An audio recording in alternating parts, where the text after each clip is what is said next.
Welcome to my YouTube channel.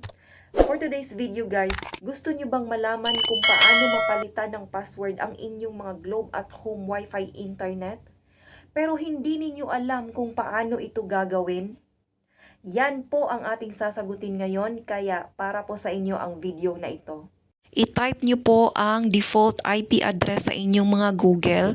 Tapos pag napunta na po kayo dito na site, i-login nyo lang po itong naka-arrow sa inyong user at password. Makikita po yan sa likod ng inyong mga WeRoam. Naka-default po yan doon. I-click lang po natin sa gilid ang advanced configuration. Tapos i-click po natin ang WLAN. So alam naman natin guys na dalawa yung connection natin pagdating sa Globe, yung 2.4G at yung 5G. So unahin na natin itong 2.4. Sa password naman, i-check nyo lang po yung check sa gilid. Then click apply. Kapag nawalan ka na ng internet, so ibig sabihin niya na change na po ang inyong name at password sa 2.4 ninyo na connection. So balikan po natin yung phone settings natin. Punta po tayo sa Wi-Fi. I-check po natin kung na-change na ba yung ating internet. Yes po, change na po siya. So, i-change na lang din po natin yung pangalawa nating internet, which is yung 5G.